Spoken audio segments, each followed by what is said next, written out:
Assalamualaikum warahmatullahi wabarakatuh.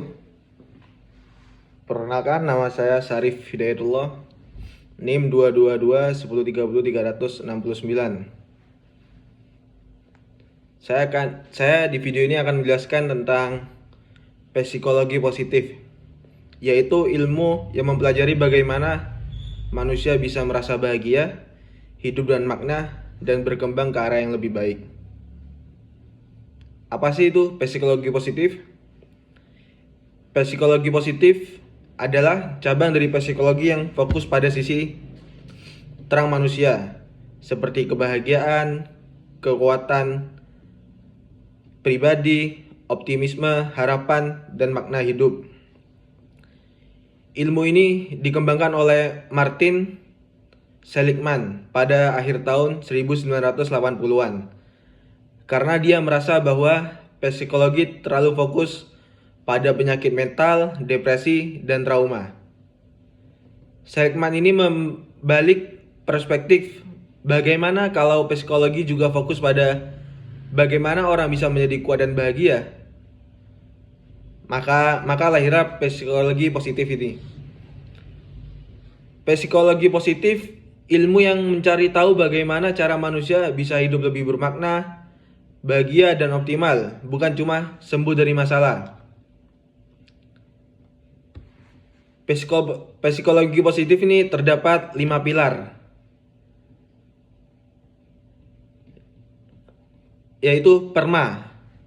PERMA adalah model utama dalam psikologi positif yang terdiri dari 5 elemen penting. PERMA P-nya yaitu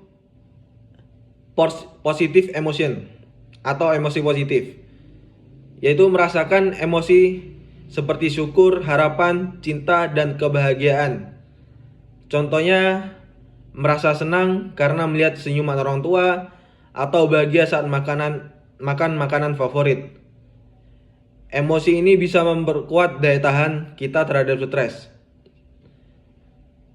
Yaitu engagement atau keterlibatan total. Ini tentang merasakan flow atau keadaan saat kamu fokus total pada suatu aktivitas sampai lupa waktu. Contohnya saat kamu sedang menggambar, menulis, atau main game. Terus tiba-tiba waktu merasa cepat berlalu. Saat kita tenggelam dalam aktivitas yang kita suka, kita merasa lebih hidup. R yaitu relationship atau hubungan yang positif. Kita adalah makhluk sosial, hubungan baik dengan teman, keluarga, dan pasangan sangat penting untuk kesejahteraan umat.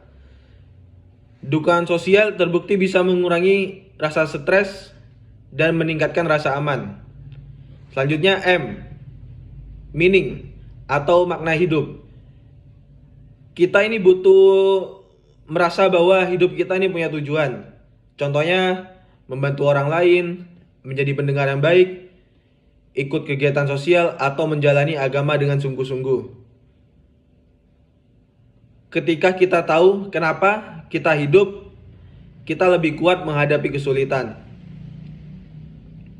Yang terakhir yaitu A atau accomplishment atau pencapaian.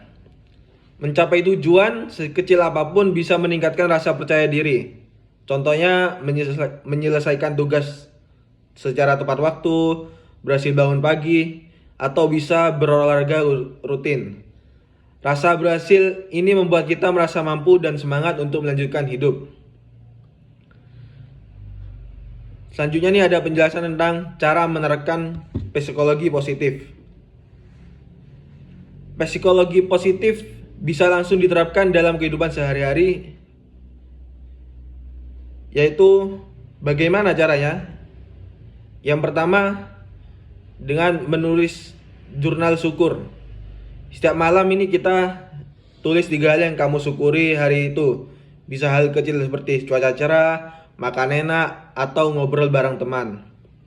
Selanjutnya bisa melakukan kebaikan kecil, seperti contohnya menolong teman, memberi senyum, memuji orang lain, atau mendengarkan cerita tanpa menghakimi. Yang ketiga, mengenali kekuatan diri. Apa kelebihanmu? Apa kamu penyabar, jujur, kreatif? Temukan dan gunakan kekuatan itu untuk membantu diri orang lain. Yang keempat, latihan mindfulness atau kesadaran diri, yaitu luangkan waktu untuk diam sejenak, tarik napas, dan sadari perasaanmu. Ini bisa membantu kamu tetap tenang dan fokus. Sedikit tambahan dari penjelasan tentang PERMA. Sekarang kita nih hidup di zaman yang serba cepat. Banyak orang stres karena tekanan kerja, sekolah, media sosial, dan perbandingan hidup. Psikologi positif ini penting banget karena bisa membantu kita menjaga kewarasan di tengah tekanan itu. Misalnya, alih-alih terpaku pada kekurangan diri atau pencapaian orang lain. Psikologi positif ini mengajak kita melihat potensi diri sendiri dan fokus pada hal yang membuat kita lebih bermakna, bukan cuma viral. Di tengah banyaknya berita negatif, psikologi positif jadi pelindung mental yang membantu kita tetap bersyukur dan berdaya. Jadi, psikologi positif mengajarkan kita bahwa hidup bahagia bukan tentang hidup tanpa masalah, tapi tentang bagaimana kita merespon masalah dengan kekuatan positif dari kita. Ingat ya, kalian bisa memilih untuk bersyukur, memperbaiki hubungan, mencari makna hidup, dan berjuang meraih tujuanmu. Mulai dari hal-hal kecil, tapi konsisten. Intinya psikologi positif ini bukan sekedar berpikir positif ala motivator, tapi ilmu yang punya dasar ilmiah dan bisa membantu kita menjadi manusia yang utuh. Contohnya, sadar diri, bersyukur, punya tujuan, dan terus berkembang. Kita mungkin gak bisa mengontrol semua yang terjadi dalam hidup, tapi kita bisa memilih bagaimana cara kita merespon, dan situlah psikologi positif.